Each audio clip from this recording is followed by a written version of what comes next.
Hey guys, Patrick here. Just wanted to stop in and give you a little bit of context about the bonus episode that you are about to hear.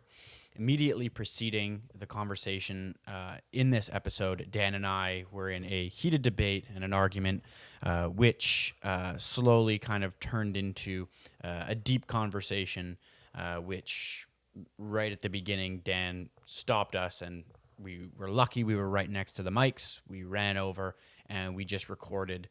So it's a little bit more raw, but it is a real conversation that we had about identity and kind of what I'm going through moving to Toronto. So without further ado, here's the episode. Enjoy and let us know what you think. So you were saying you were having an existential crisis moving here. Yeah. Well, always. I feel like I'm losing my identity by moving here because, and this is, I feel like it's normal because I feel like I felt something similar when I moved to BC for the beginning. And then once like I had settled in and met a bunch of people, it was like fine. But like here it's different because like I already know people. So I don't know. It's just, in Montreal, I was a somewhat successful entrepreneur, and now I am not. But I'm in Toronto. So what's your? You've mentioned success a few times and how you were successful, but what is to you? What is your definition of success? What does that mean?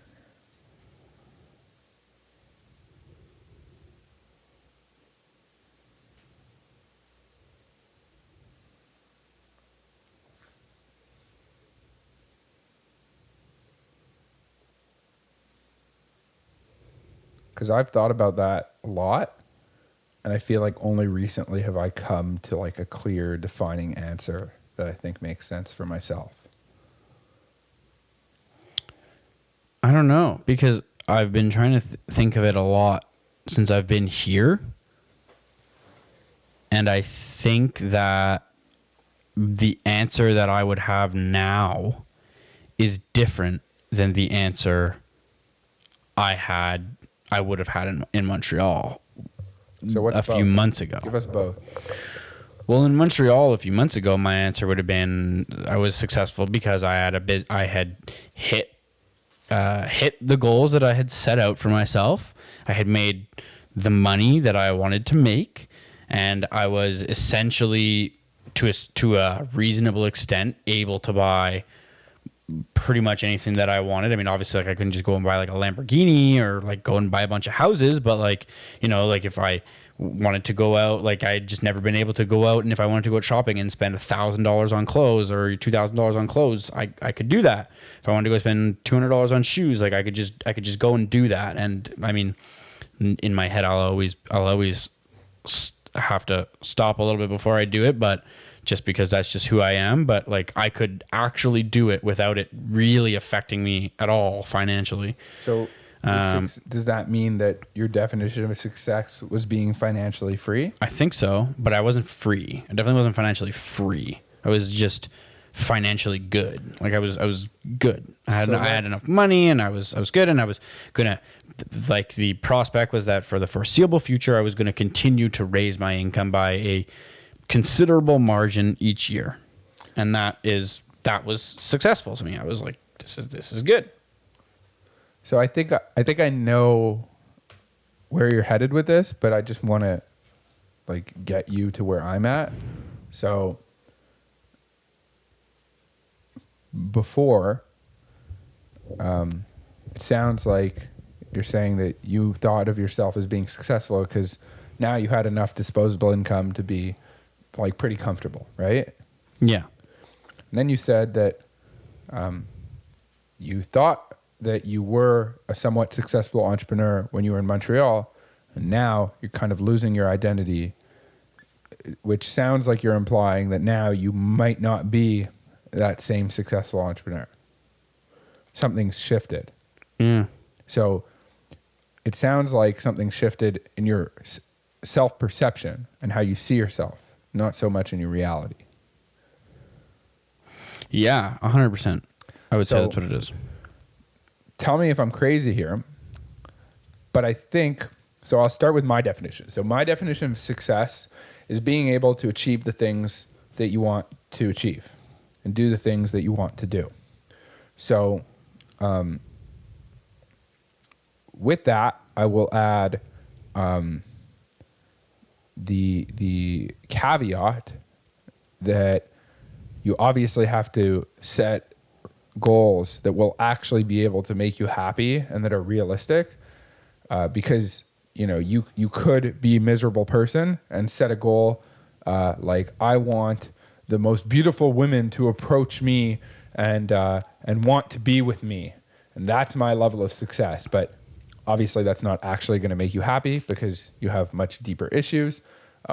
So thanks. well, not you, I just mean in general, like for someone.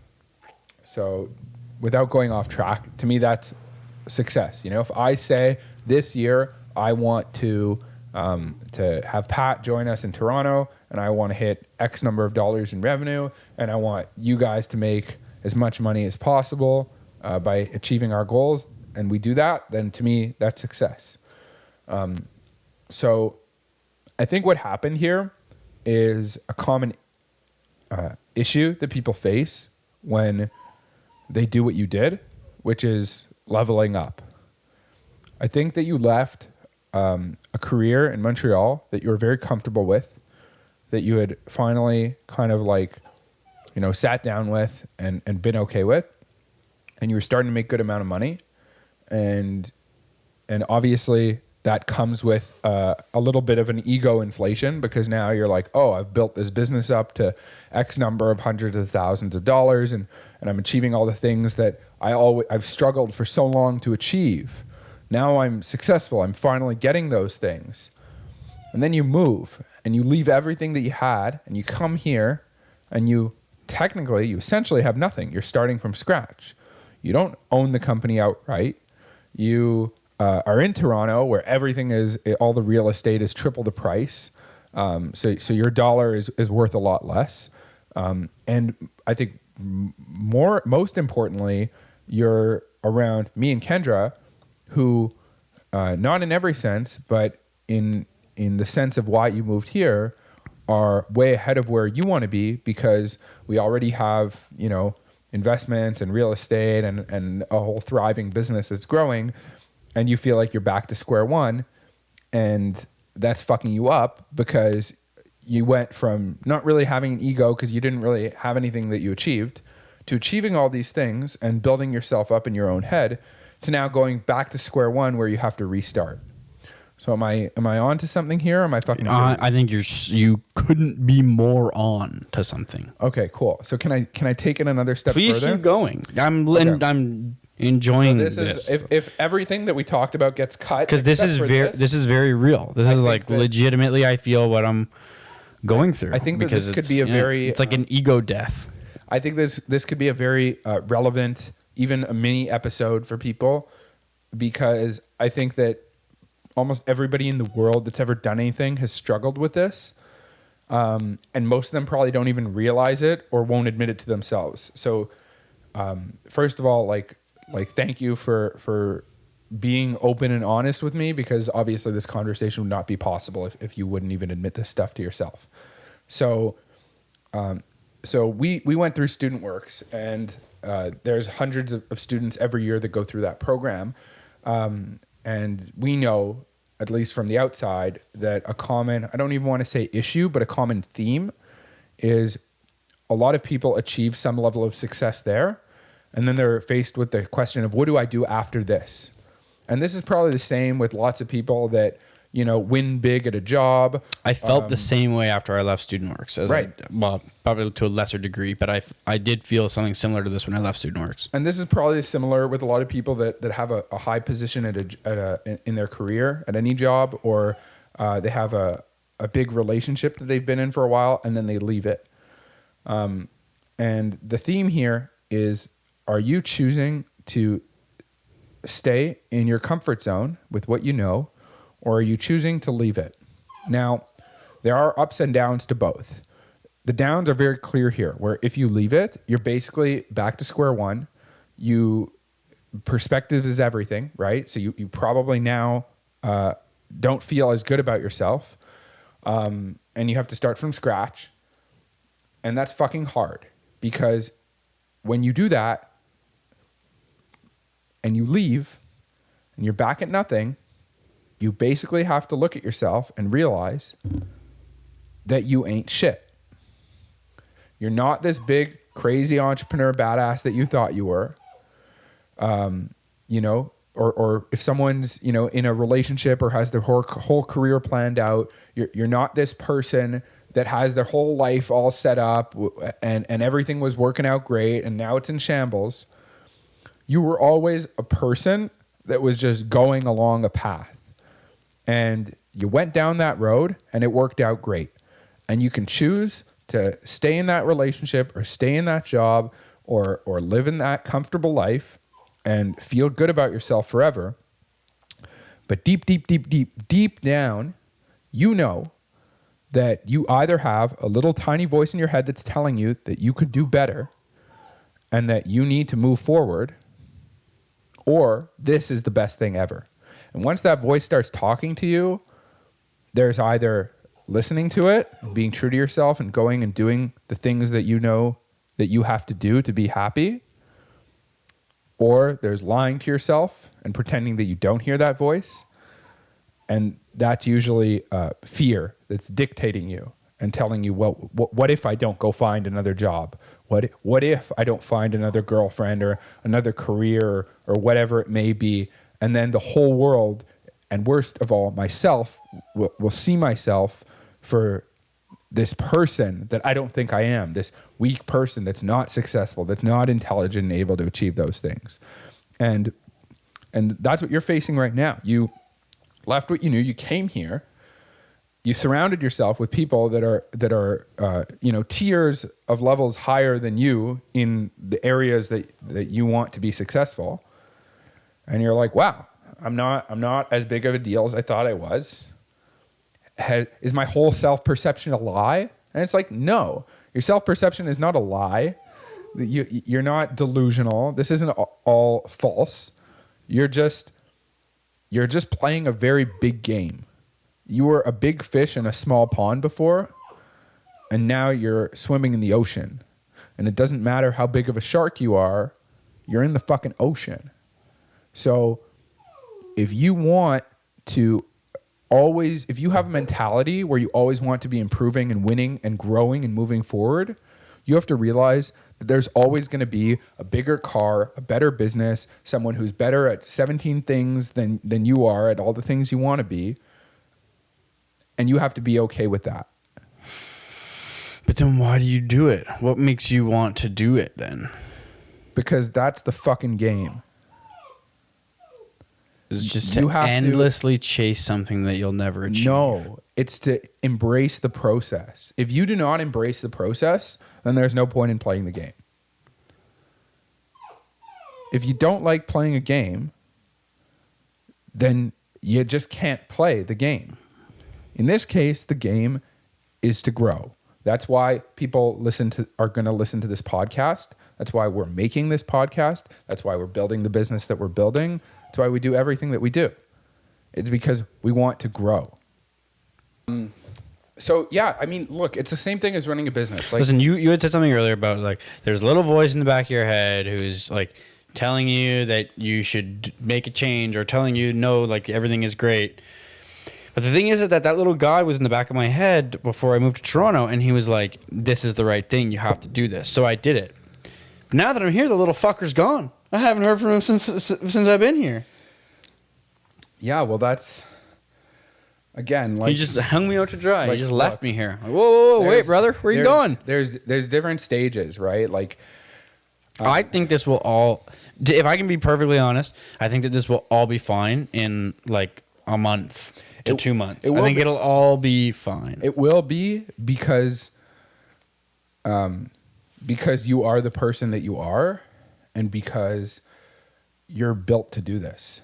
But what you got to realize is that most of the world wouldn't even have made the move out here.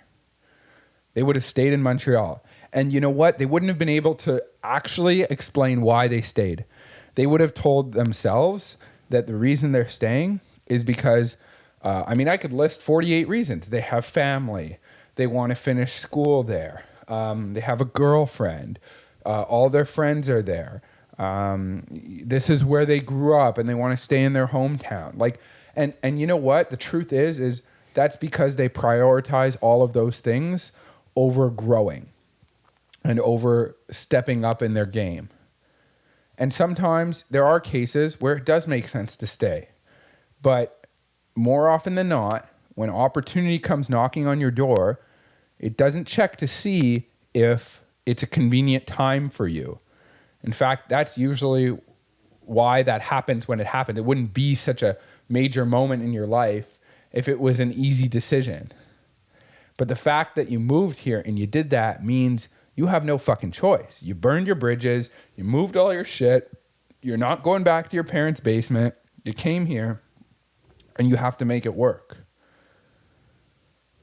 But I can tell you 100 other people I know that had the opportunity to level up in a business or career or whatever, that told themselves whatever the story they had to tell themselves to basically accept mediocrity because it was comfortable.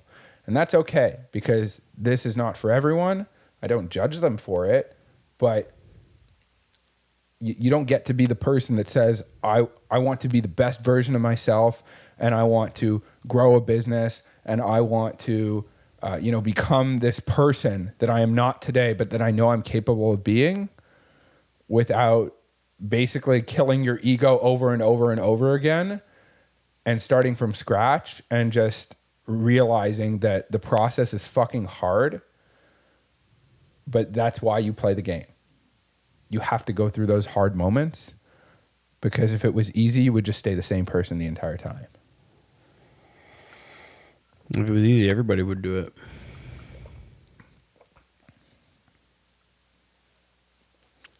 Yep.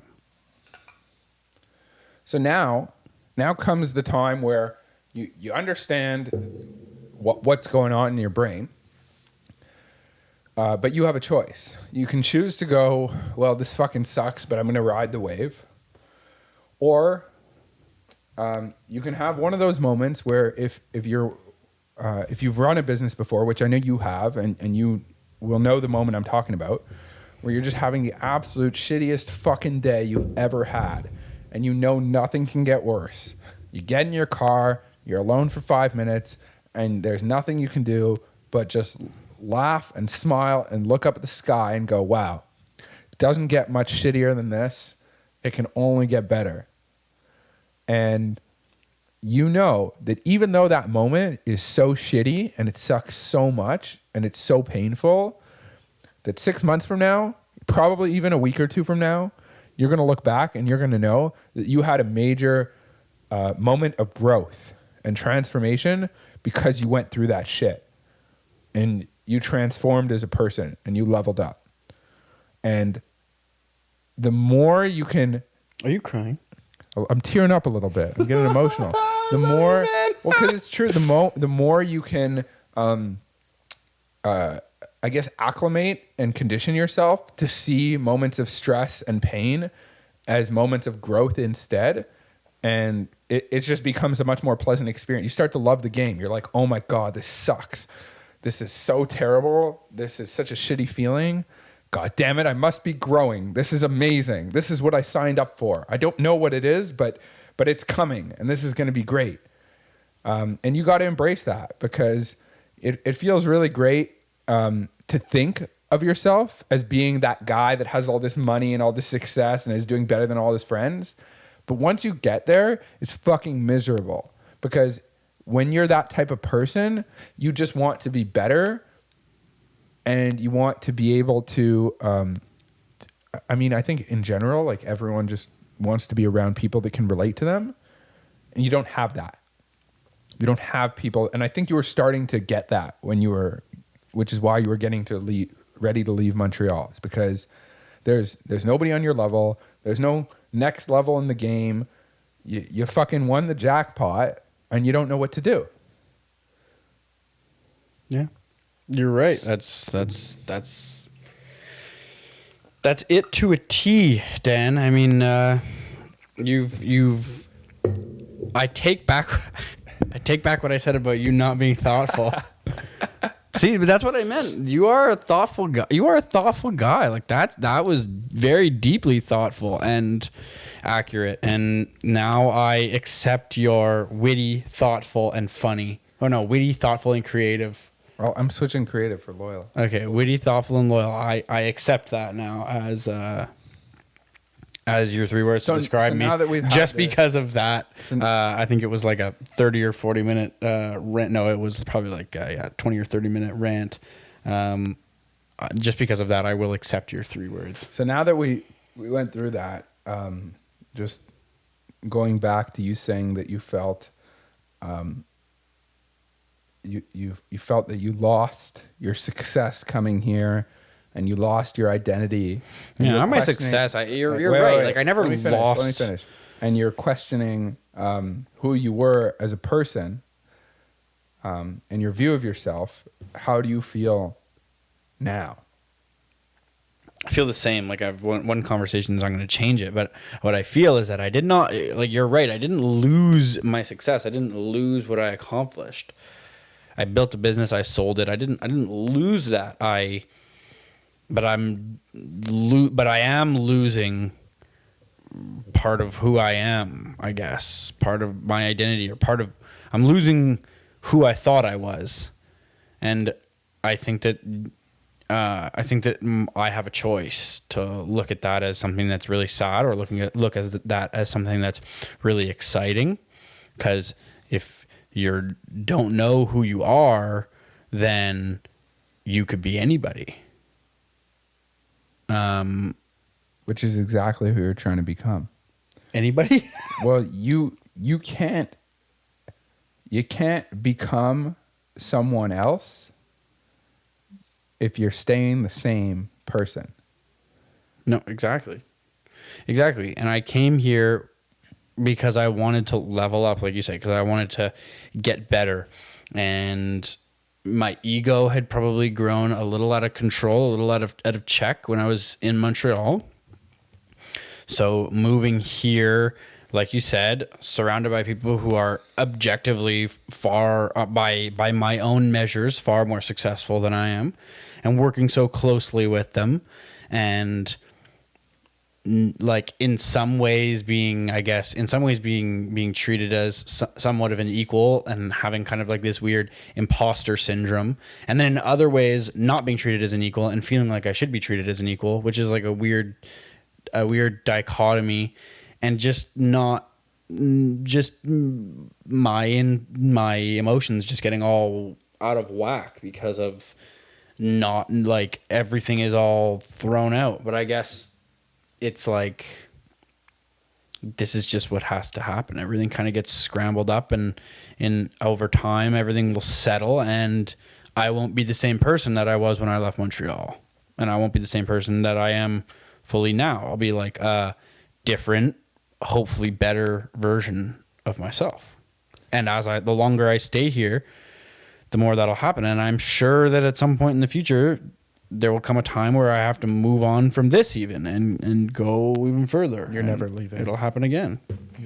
I'm sure we'll all have something. Allow it.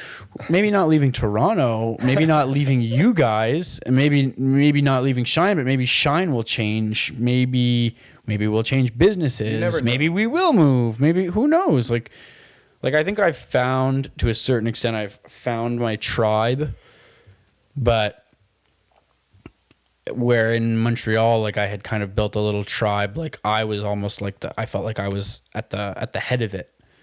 And here I feel like I'm at the foot of it. And it's like a weird thing. Like, I know that this is a better tribe to be, like, this is a better thing for me, but it's also a weird thing to start and be like, whoa, like this is weird, you know, and not have any of the things. Anyways, yeah, it's just, I think you it's all mindset. It's all in my head, but it's weird. You realize pretty quickly that when you get to being the smartest person in the room, so to speak, it's time to find a different rooms. Yeah. And something that I kind of thought about, I don't remember if I heard someone say this a couple of years ago, but I found it very true from my life at least, is in order to become the person, in order to achieve the things that you want to achieve, you have to become a different person. Because if you could achieve all those things being the person that you are now, then you would have already achieved them. It wouldn't be a list of future goals. They would be a list of accomplishments. So you have to become a different person, a person who is capable of achieving those things. And that transition is not one that is comfortable, because it's very nice to have this image of yourself that you like, especially if you like it and get used to it. But like a snake, you have to kind of shed your skin and accept. Snake is not a good example. Accept that you are Like a butterfly, maybe a caterpillar. There you go. Whatever you prefer. You can be anything you want. As long as you shed, then you can become that person. And you just got to realize that that's the game you're playing. And this is, just like I said, it's those shitty moments that make you grow the most. And as long as you're honest with yourself, and obviously you have people around you that can kind of get you out of the hole, which you do, then you're golden. Well, I appreciate you sitting and talking with me, because I feel like since I got here, it's been slowly building up inside me, and I've just been kind of pushing it down.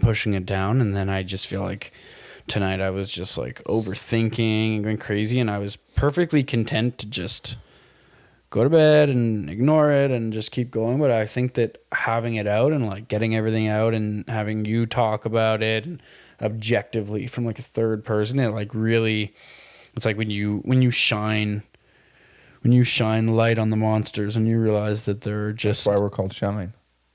Jesus Christ. When you shine like light on the monsters and you realize that they're not really monsters, it's just shadows. Wow. Yeah. We're really pulling out all the analogies here.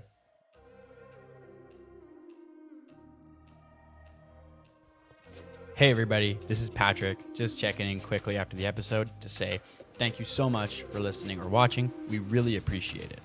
We've got some super cool interviews lined up in the near future. We're very excited about them, and we think they're going to bring a lot of value to a lot of people. So make sure that you subscribe on your platform of choice. We are officially available on all major podcasting platforms and on YouTube. So make sure you subscribe there and stay tuned for more. We'll see you next time.